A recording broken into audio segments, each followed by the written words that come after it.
There are.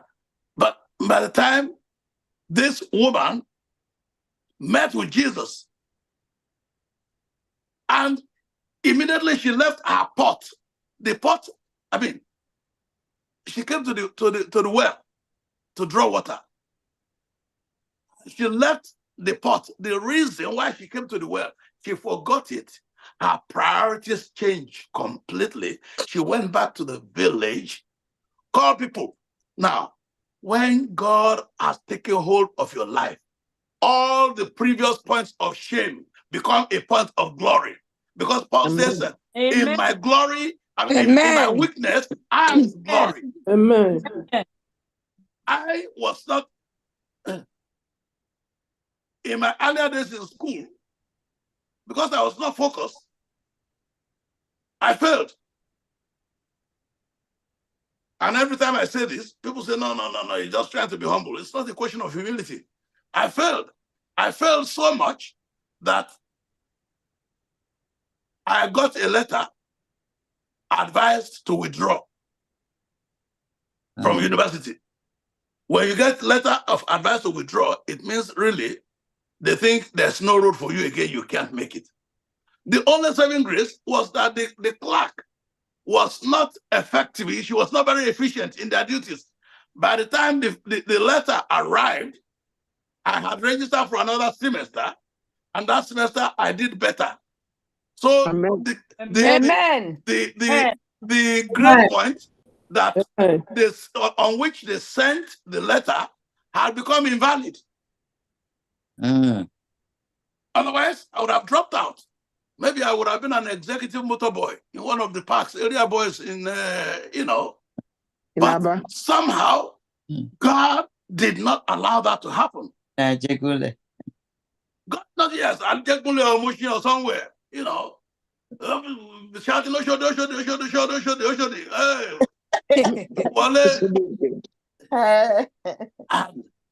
because it's some people who are doing that, they were born by somebody.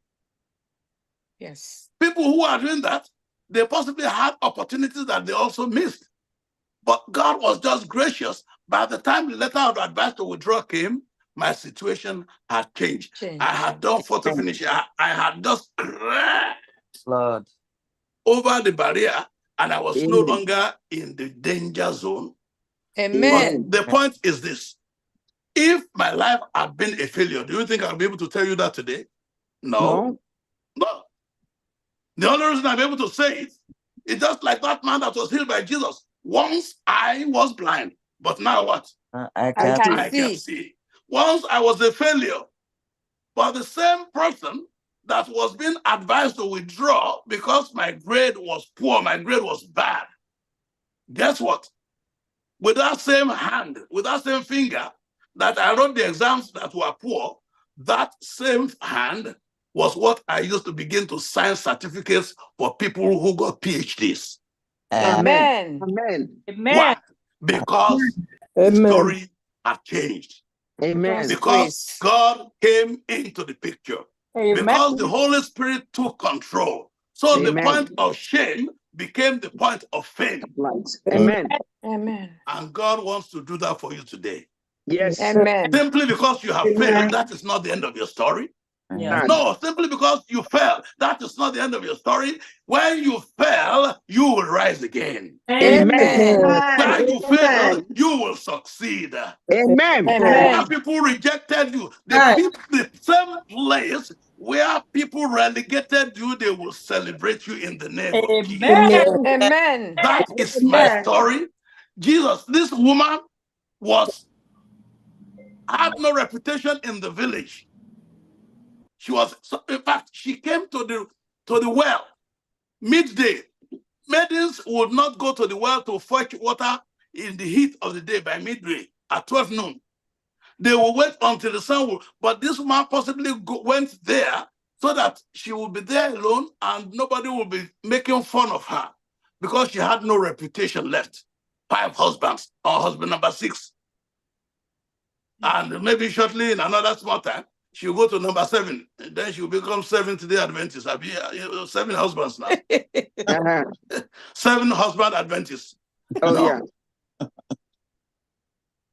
It does not matter what. When she met with Jesus, the point of pain became the point of gain. Yes. Amen. Amen. Amen. Come and see a man Amen. who told me all that I ever did.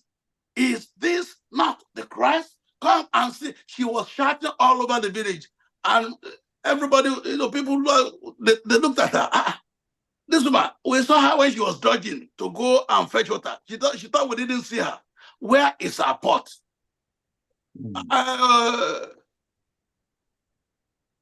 Woman, where's the pot? Come on, it's at the well. There's a man there at the well. Come You and have see told a me man. everything Come about and see a man. She was no longer ashamed of who she was. Amen. Now, Amen. the Bible says that the villagers went there. They heard Jesus directly. Can you imagine the disciples that were still grumbling and gossiping about Jesus, still not talking to him? The villagers began to come one by one, until the whole place was full, and Jesus was now witnessing to them, was now ministering to them. Amen. Until now they began to see, they began to understand. Meanwhile, they have stood in judgment over Jesus. In their minds, they had already condemned Jesus. A guy will be telling us that we should not be looking at women. Look, now we caught him in the act. We caught him in the act. Until people began to come and they were hearing the testimony of the. In fact, eventually, the villagers said to the woman, well, come here. Don't think you are the one that converted us. We did not get converted because of what you have said. We have had him by ourselves. But who called them? Who told them? Sometimes people will not even give you credit for what you did, but that's not the problem. That's not the problem. So let's have 10 lessons about worship and discipleship in ministry. 10 lessons, which I want to run through before our time goes. Lesson number one, discipleship is not club membership. Okay. It is the discipling of others. When you are a disciple, you can be a church member without being a disciple of Christ. True. And there are so many disciples that are not actually in the church. True. So now lesson number one, discipleship is about ministry, it's about serving, it's about discipling others. It is not about membership. Number two, a disciple must get out of their comfort zone to reach others. Jesus left Judea, where the Jews are, and he went to the country, to the land of the Samaritans, where no Jew wanted to go. As a disciple, if you really are a disciple, you have to get out of your comfort zone, whether it is your tribal comfort zone, your ethnic comfort zone. Jesus was fatigued. The sun was very hot. There was no shade at the well. He sat there, no shade. He was exhausted. And despite being exhausted, he still ministered. He looked for disciples. So fatigue is not an excuse for a disciple. Hunger, he was hungry. The disciples, not one of them waited with him. All of them went to town to go and look for food. And it was only after they finished eating, they now brought him food. They finished eating. Because otherwise, all the time when he engaged with women, they would have come back. But they went there, they ate. They refreshed themselves. Then they now brought food. Oh God, we have brought you some food. Even when you are misunderstood, Jesus, the master, was misunderstood. But that did not stop him from disciplining others. Are you misunderstood in your function in the church? Are you misunderstood even by members of your family? Are you misunderstood in the village? Is everybody talking about you, about you? No. You need to get out of your comfort zone. If you're in your comfort zone and you think that's where people will come for you to minister to them, you are wrong. Jesus left his comfort zone. Point number 3. When there was conflict, the reason why Jesus left Judea, where he left Jordan, was because there was brewing a conflict between his disciples and John's disciples. Pharisees were coming after him. He did not want to fight anybody. He left quietly. But he did not run away. He left quietly because he chose another area to go and do his fishing for men. So number 3 is we need to get out of conflict situations and turn potential conflict into witnessing opportunities. Yep. Where people think they are getting you, they are hitting you, turn it into to witnessing opportunity where you can gain souls for the kingdom. Number 4, Amen. Jesus went from the known to the unknown by telling the truth in love. Jesus did not just go to the woman and say, you are a Samaritan. Look at you. You are unclean. You are unrighteous. You don't keep the Sabbath. You know, sometimes you want to win people to Christ, and what you have taken to them is an attack. And you expect them to come. If you raise up a stick and you hold food in your hand for a dog, will the dog come? No. You want to win people to God. Instead of winning them, you are wounding them. And we're wondering why they are not coming. You are wondering why we come to church on Sabbath morning and the pews are empty. And yet all our neighbors there on Mount Vernon, all of them, even our street alone, if all the people in our street came into the church, that church will have no pews empty. But we come in and we go, and we don't, nobody even knows. People cannot even feel our impact. We come as if we're coming into a club. My dear brother and sister, look, this is a time of introspection. It's a time when we need to introspect, to reflect on why am I in church? Why am I a Christian? Why am I a Seventh-day Adventist?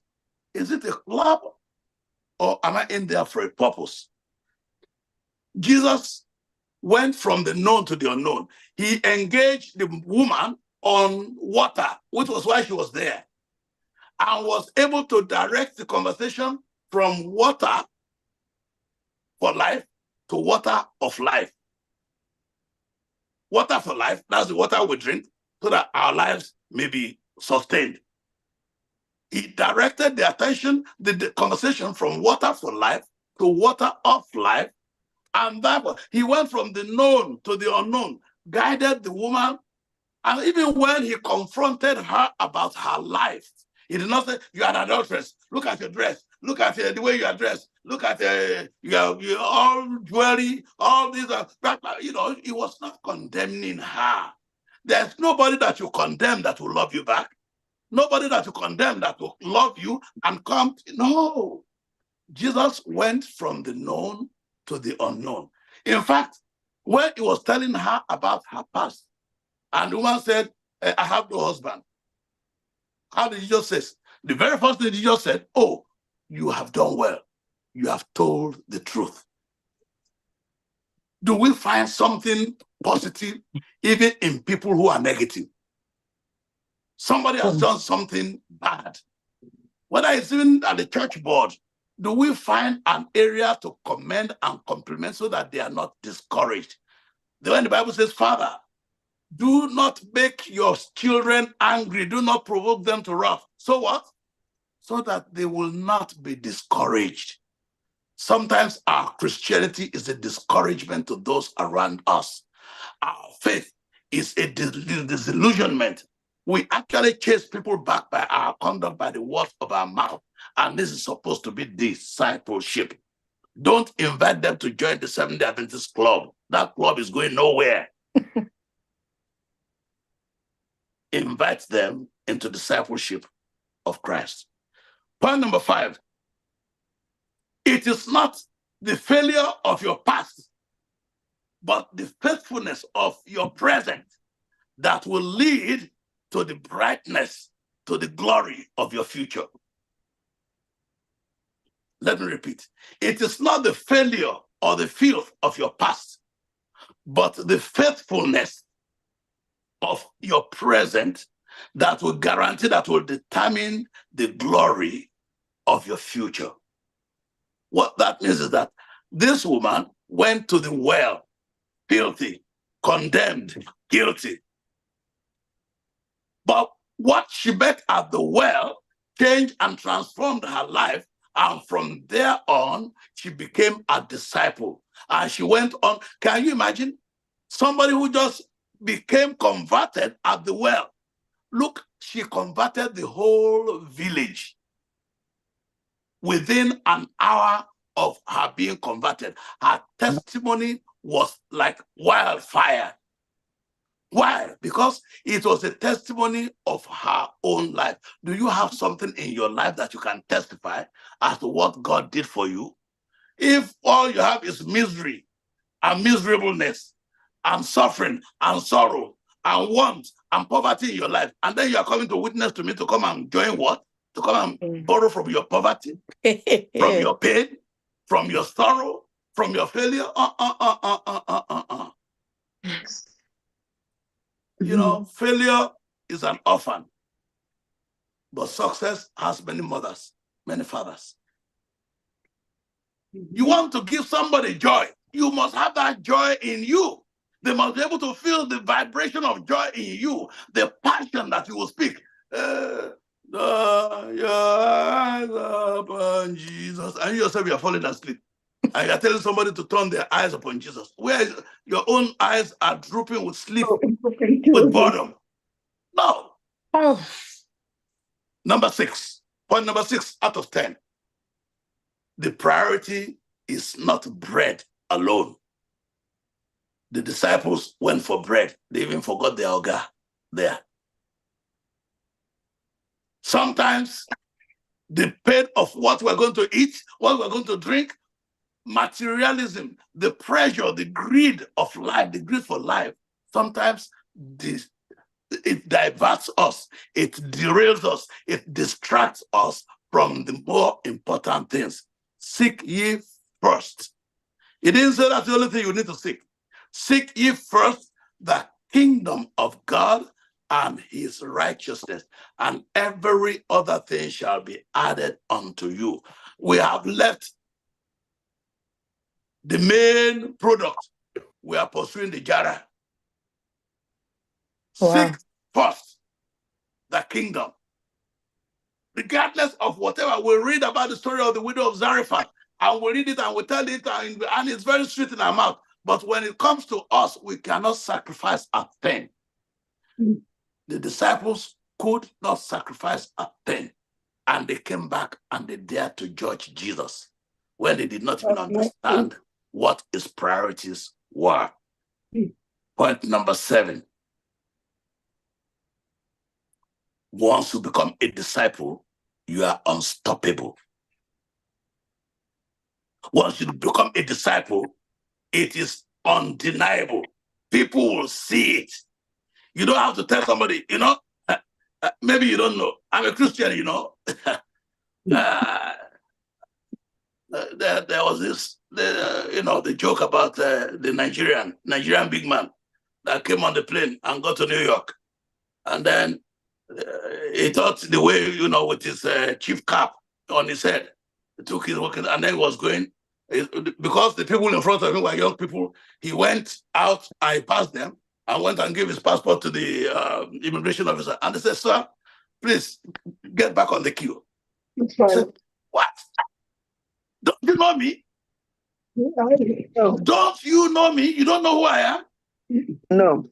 You know, the immigration officer just turned it on his head and went on the PA system, you know, that the immigration post. I said, ladies and gentlemen, we need your attention, please. All those who came on the flight, so also from Lagos, Nigeria. There's a gentleman here who doesn't know who he is. Is there somebody that could come to identify him?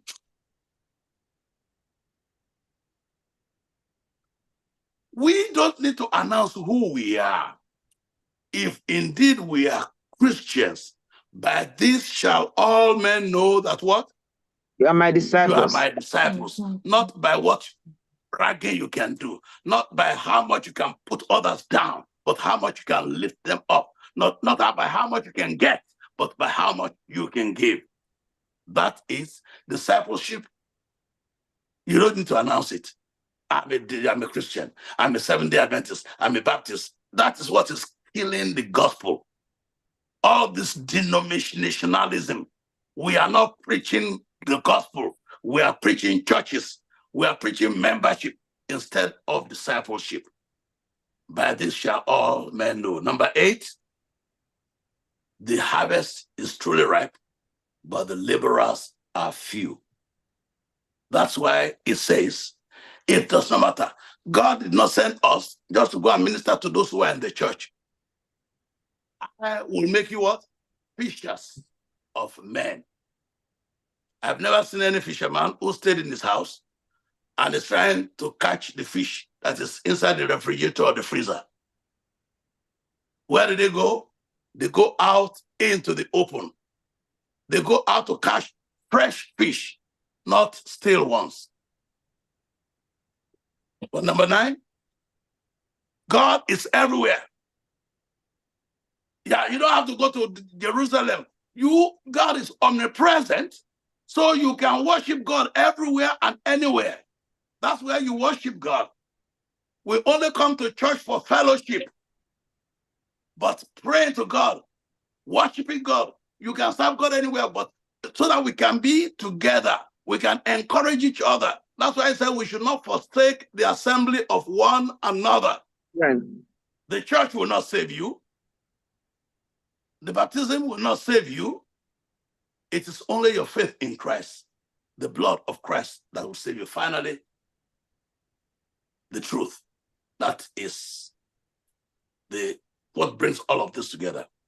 God is spirit, and those who worship him must worship him in spirit and in truth. That is the only kind of worship, my dear brothers and sisters. First Igbo SDA Church, Vernon, on this day 5 of our 2024 edition. Remember, as we travel through the wilderness of life, yes, hunger will come. Jesus experienced hunger in the wilderness. Yes, temptation will come. Conflict, pride, jump. Do something in the church that is not right. Don't do it. Just eat, is written. The way Jesus overcame the temptation.